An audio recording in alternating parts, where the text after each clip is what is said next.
Imagine this. You're out on a regular hike when you stumble upon something extraordinary. You're trekking along a familiar path when your foot collides with an unusual object buried in the dirt. Intrigued, you crouch down to examine it, dusting away centuries of earth to reveal what appears to be an ancient stone tablet. This isn't just any stone tablet. It's hefty, rich with the patina of age, and adorned with deep, deliberate etchings.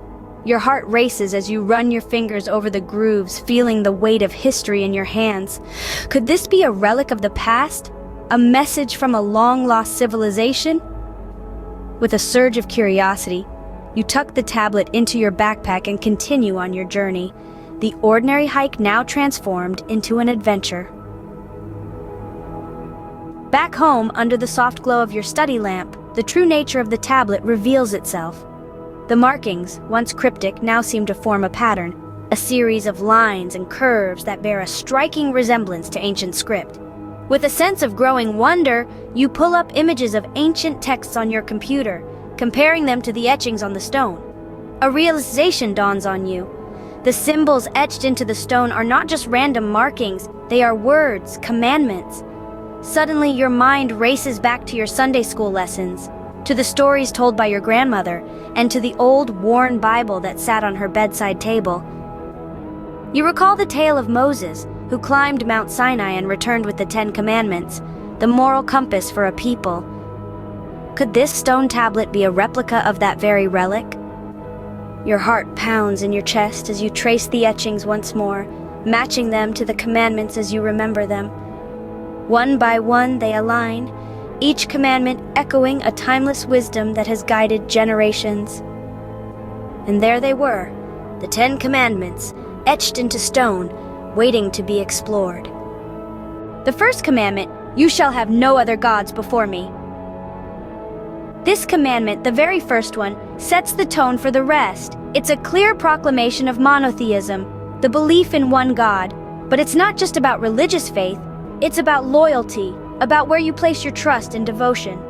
Let's bring this into a modern context. In today's world, we might not be constructing golden idols, but we sure have our share of gods. Wealth, fame, technology, these can all become gods if we let them take precedence over our lives. The first commandment urges us not to let anything or anyone take the place that rightfully belongs to God. It's a call to keep our priorities straight, to remember what's truly important. It's not a demand for blind obedience, but a plea for heartfelt loyalty. So, the first commandment reminds us of the importance of loyalty and faith. Next up, the second commandment, "You shall not make for yourself an idol." This commandment is often misunderstood as it goes beyond mere physical idols. It's a reminder to not let anything or anyone take the place of God in our lives. Whether it's money, fame, or even relationships, when we prioritize these over our spiritual journey, we're essentially creating idols. In our contemporary society, it's easy to get swept up in the materialistic wave. We often chase after wealth, popularity, or power, sometimes even without realizing that these have become our idols. But the second commandment nudges us to reflect on our priorities. It invites us to reassess our values, to ensure we're not losing ourselves in the pursuit of temporary pleasures. This commandment doesn't ask for a life devoid of desires or ambitions. Instead, it encourages us to keep our spiritual values at the core of everything we do. The second commandment, therefore, teaches us the value of authenticity and spiritual purity. The third commandment, "You shall not misuse the name of the Lord your God." This commandment is a call to reverence, a reminder that the name of the Lord is sacred and should be treated with the utmost respect. It's not just about avoiding using his name in vain or as an expletive, but also about honoring his name in our thoughts, words, and deeds.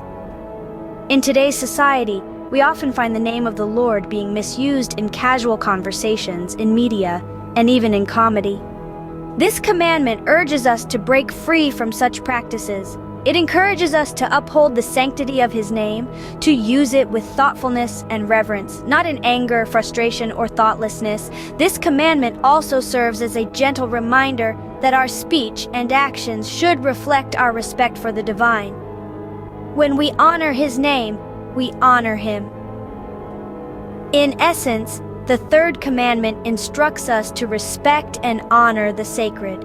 The fourth commandment, remember the Sabbath day, to keep it holy. Now let's delve into the depth of this commandment. You see, the Sabbath is a day of rest, a day to step back from the hustle and bustle of daily life and take a breather. This commandment originally comes from the 7-day creation story in the book of Genesis. On the 7th day, God rested, setting a precedent for all of us to follow. In our fast-paced world, this commandment has a unique significance. It's not just about taking a break from work, but rather it's about dedicating a day to spiritual reflection and rejuvenation. It's about taking time to disconnect from the world and reconnect with our spiritual selves. In essence, the fourth commandment is a reminder of the importance of balance in our lives. It emphasizes the need for us to allocate time for spiritual growth and reflection amid our hectic schedules. So, the fourth commandment reminds us of the importance of rest and spiritual reflection. Scene script. Let's continue with the rest of the commandments. As we journey on, we encounter the fifth commandment. Honor your father and your mother. This isn't just about respect. It's about recognizing the sacrifices they've made, the wisdom they've gathered, and the love they've given. It's a call to value our relationships, to nurture the bonds that tie us together. Moving forward, we have the sixth commandment. You shall not murder. This one is pretty clear-cut. It's a call for respect for life, a reminder that every life is precious and worthy of dignity and honor. It urges us not just to refrain from physical harm, but also from actions and words that can kill a person's spirit. Next up is the seventh commandment. You shall not commit adultery. This commandment emphasizes the importance of loyalty, trust, and respect in relationships. It's a reminder to honor our commitments and respect the boundaries set by others. The eighth commandment, you shall not steal, isn't just about material possessions. It's about respecting the rights and properties of others, whether tangible or intangible. It's a call to value honesty and integrity, to live a life free from deceit and falsehood. The ninth commandment, you shall not bear false witness against your neighbor, reminds us to uphold truth.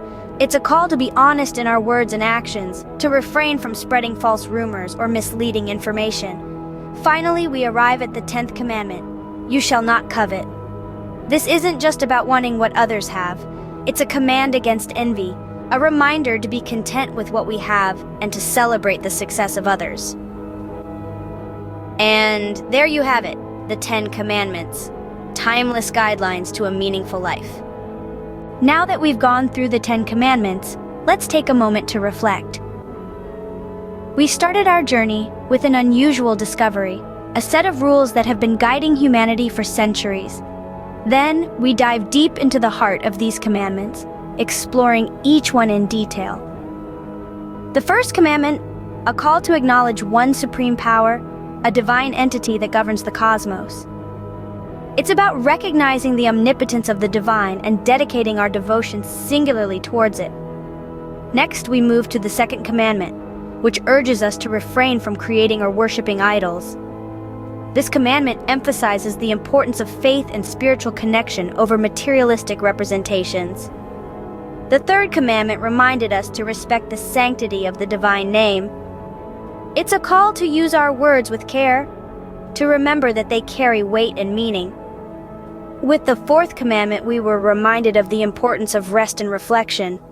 It encourages us to take a break from our worldly pursuits, to honor a day of rest, and to dedicate this time for spiritual rejuvenation. Then we quickly covered the remaining commandments, each one a beacon of wisdom in its own right. They urged us to respect our parents, to value life, to honor commitments, to respect others' properties, to speak the truth, and to control our desires. These commandments, while straightforward, are profound in their simplicity, encouraging us to lead a life of virtue, honesty, and respect for others.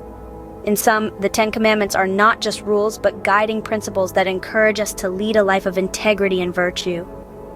Each commandment is a moral beacon that illuminates our path, helping us navigate the complexities of life. The 10 Commandments, as we've seen, provide a moral compass, guiding us towards a life of virtue and integrity. Until next time, remember to live, learn, and grow.